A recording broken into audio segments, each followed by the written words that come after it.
Hello everyone, today's topic is binocular vision.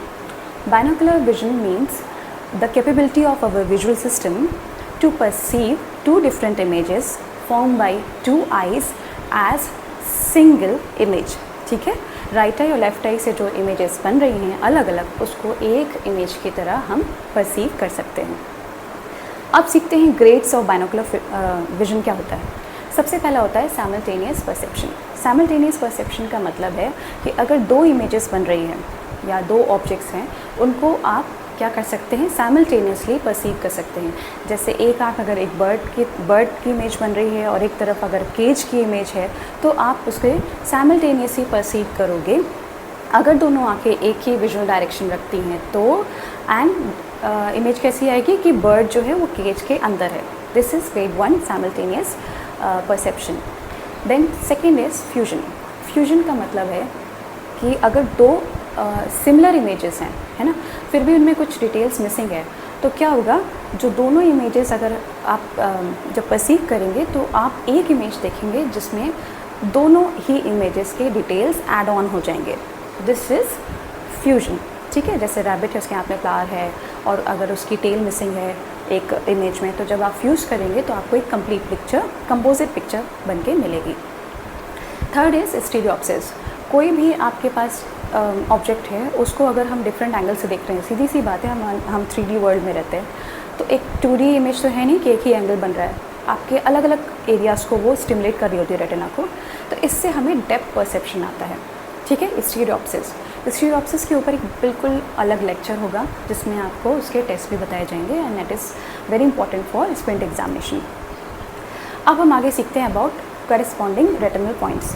Corresponding retinal points क्या होते हैं कि पहले तो आप ये जानिए कि विजुअल डायरेक्शन क्या होता है. विजुअल डायरेक्शन का मतलब होता है कि कोई ऑब्जेक्ट है, उसकी इमेज जब हमारे रेटिना पे बन रही है, अगर वो लाइन ड्रॉ की जाए तो उस लाइन को हम बोलते हैं डायरेक्शन.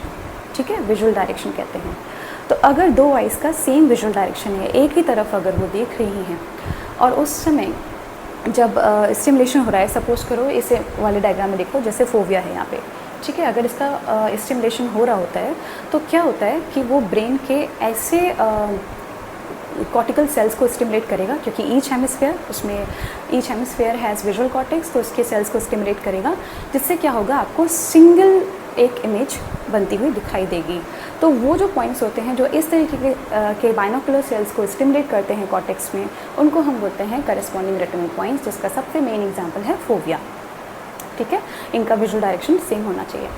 अब क्या हुआ, स्टडी की गई. ठीक है, यहाँ फिक्सेशन है. अब उसने क्या बनाया है, वीथ-मुलर सर्कल एक टर्म है. वीथ-मुलर सर्कल क्या है कि अगर ऑप्टिकल सेंटर है आई का, दोनों आइज़ का लें और फिक्सेशन पॉइंट लें, उससे एक सर्कल ड्रॉ किया जाए, सपोज करो जैसे ये, तो उस पर पड़ने वाले सारे लोकेशंस के जो लोकेशंस हैं, जैसे पॉइंट्स हैं, उनका लोकस है, वो क्या होगा, वो हमेशा करेस्पॉन्डिंग रेटिनल पॉइंट्स को स्टिमुलेट करेगा. इसका मतलब क्या है कि सपोज करो जैसे यहाँ पर एक ए पॉइंट बना हुआ है. ए पॉइंट जो है वो आपका इस आई के नेज़ल रेटिना को स्टिमुलेट कर रहा है और अदर आई के टेम्पोरल रेटिना को स्टिमुलेट कर रहा है. ठीक है, this is nasal, this is temporal. तो क्या होगा, आपका ये दोनों करेस्पॉन्डिंग रेटिनल पॉइंट्स हैं जिससे एक ही इमेज परसीव होगी. तो ये भी एक पॉइंट है कि करेस्पॉन्डिंग जो रेटिनल एलिमेंट्स होते हैं ना, वो एक आँख का अगर नेज़ल होता है तो दूसरे आँख का टेम्पोरल होता है, फोविया के दोनों तरफ. ठीक है, तो ऐसे नेज़ल एंड टेम्पोरल का चलता है. अगर इस तरफ होगा तो इधर का नेज़ल हो जाएगा और आपका उधर का टेम्पोरल हो जाएगा. ठीक है, तो ये था वीथ-मुलर सर्कल. अब फिर जब स्टडी की गई तो ये पता चला कि वीथ-मुलर सर्कल नहीं है. ये जो फिक्सेशन पॉइंट से लेकर के जो लोकस आता है, जिस पे आपकी डबल इमेज नहीं दिखेगी, मतलब जिससे करेस्पॉन्डिंग रेटिनल पॉइंट्स को स्टिमुलेट किया जा सकता है, तो these are located on a elliptical line. उस लाइन को बोला गया होरोप्टर. ठीक है, एम्पेरिकल होरोप्टर. तो एक फाइन लाइन थी, तो इस पे पड़ने वाले सारे जितने भी लोकस हैं ना, जितने भी पॉइंट्स हैं, they will stimulate the corresponding retinal elements. ठीक है, अब आगे बढ़ते हैं. होरोप्टर तो समझ में आ गया कि एक फाइन लाइन होती है. ओके, अब इसके बाद जैसे अब कोई भी इमेज है, मेरे पास कोई भी ऑब्जेक्ट है, वो एक सिंगल लाइन तो है नहीं ना, 2D नहीं है, 3D है. तो क्या हुआ कि जब 3D इमेज जैसे देखना है तो होरोप्टर पे तो पूरी तो आएगी नहीं, कुछ आगे आएगी, कुछ पीछे आएगी, तो still that image is perceived as one image. ठीक है, ऐसा नहीं होगा कि डिप्लोपिया होगा. तो अगर इस एरिया के आगे और पीछे थोड़ा सा हिस्सा लिया जाए, ठीक है, और जिस पे आपको डबल नहीं दिखता है, इवन इफ वो नॉन करेस्पॉन्डिंग पॉइंट्स को स्टिमुलेट कर रहा है, इस एरिया को बोला गया पैनम्स फ्यूजन एरिया, ठीक है। इस एरिया पे पड़ने वाले सारे लोकस जो हैं आपका एक ही इमेज को बताएंगे, ठीक है। अब चलो आगे देखते हैं, ओके। अब आगे देखते हैं इसमें क्या बता रहा है कि सेंटर में देखो यहाँ पे फिक्सेशन अगर जो है आपका होरोप्टर के पास जो Panum's fusion area that is thin. क्यों ऐसा हो रहा है? क्योंकि हमारे फोबिया की जो सेंटर परसेप्शन है हमारा, उसका स्पेशल रिजोल्यूशन बहुत ही फाइन है। थोड़ा भी डिस्प्लेसमेंट होगा और हमें तुरंत डिप्लोपिया पता चल जाएगा।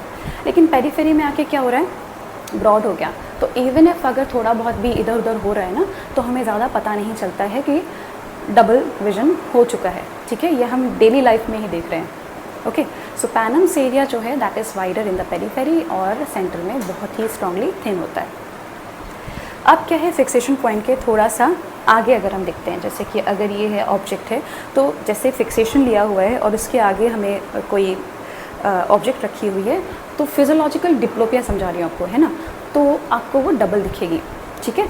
जैसे सपोज करो दिस, ठीक है, दिस पेन इज़ ब्लैक, है ना। इसको अगर मैंने फिक्सेशन रखा हुआ है, आप भी कर सकते हैं अपने रूम में बैठ के, फिक्सेशन रखा है और ये मेरी एक फिंगर है, ठीक है। इस तरीके से अगर मैं देख रही हूँ, तो अगर आप इधर फिक्स करोगे ना, तो ये जो फिंगर है मेरी वो डबल दिख रही है, ठीक है।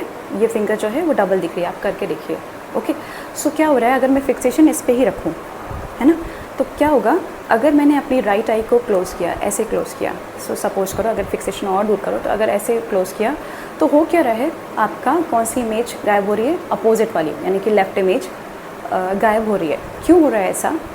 क्योंकि फिक्सेशन की अगर आप आगे की तरफ कोई ऑब्जेक्ट होती है, वो स्टिमुलेट करती है आपके टेम्पोरल रेटिना को, ठीक है। तो अगर आप राइट आई क्लोज करेंगे, suppose like this, and if I close this, तो अपोजिट इमेज गायब होती है। और क्लोज करके देख लो, अगर इधर आ रही है, तो अगर आपने इधर किया है फिक्सेशन, आपको ब्लैक पर ही रखना है, and if you close your right eye and if you close your left eye, तो आपको हमेशा अपोजिट इमेज गायब होती हुई दिखेगी, क्योंकि जो फिक्सेशन पॉइंट से आगे वाले ऑब्जेक्ट्स हैं वो हमेशा टेम्पोरल रेटिना को स्टिमुलेट करते हैं, इसीलिए फिजियोलॉजिकली क्रॉस डिप्लोपिया होता है। अब इसके अलावा अगर जब आपको ये पॉइंट याद हो गया, तो इसका उल्टा होता है कब, जब फिक्सेशन पॉइंट से आपका कोई ऑब्जेक्ट पीछे है ना। अगर आप पीछे देखेंगे, तो जो आपके फिक्सेशन पॉइंट के पीछे की तरफ जो ऑब्जेक्ट्स होती है, उनका जो डिप्लोपिया दैट इज़ अनक्रॉस। तो आप करके देखना, एक इमेज आगे, एक फिक्सेशन पॉइंट, वही सेम करते हैं। जैसे कि अगर मैंने ये ब्लैक पेन यहाँ पे रखा है, एंड इफ़ चलो फिक्सेशन पॉइंट में अपनी फिंगर इसको बनाती हूँ, ठीक है, इसको बनाया, and now what happens, I am fixating on this finger, ठीक है। एंड अब मेरे पीछे जो पेन है that is looking as double, ठीक है। मैं अपने पॉइंट ऑफ व्यू से बता रही हूँ, आप करके देखना इसी से।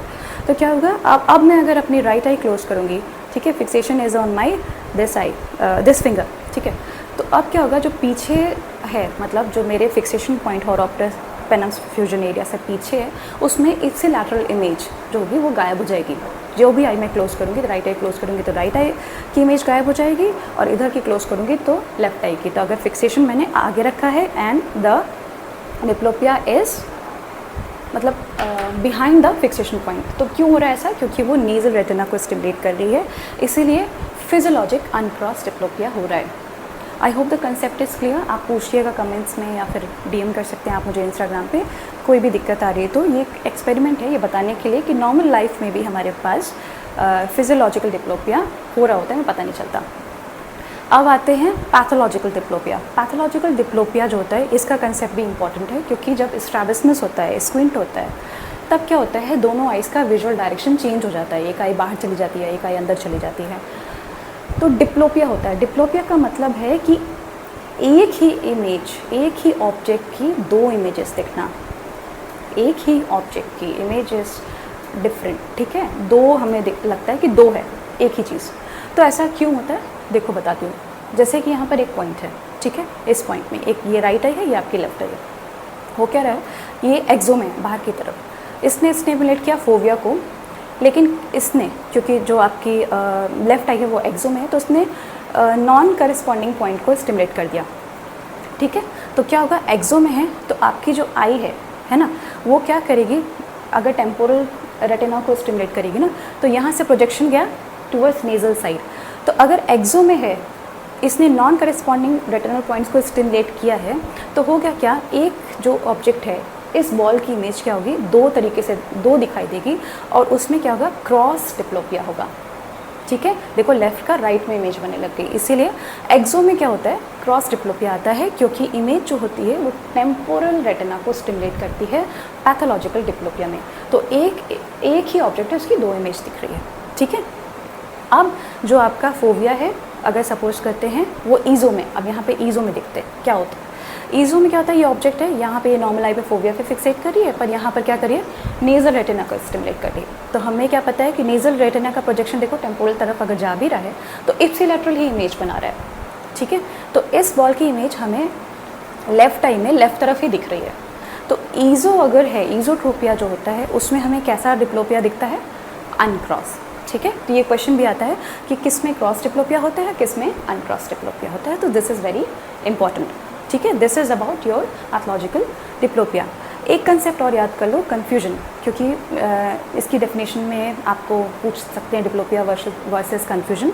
तो कन्फ्यूजन में क्या होता है, दो डिफरेंट ऑब्जेक्ट हैं, उनका परसेप्शन आपका फोविया पे हो रहा है, दो डिफरेंट आइज़ में। ठीक है, ये भी आपका स्ट्रैबिस्मस में होता है। कन्फ्यूजन रेयर फिनोमिनन है। ठीक है, तो आपका टू डिफरेंट ऑब्जेक्ट हो तो कभी एक आई की इमेज दिखेगी, कभी दूसरी आई की इमेज दिखेगी।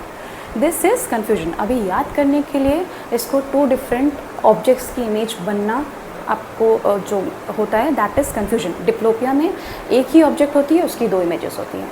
कन्फ्यूजन में दो ऑब्जेक्ट्स होती हैं और मतलब अलग अलग, एक टाइम पे एक दिखती है, एक टाइम पे एक दिखती है। आगे डिटेल्स में और डिस्कस होगा ये। ठीक है, तो this topic is the basic about binocular vision.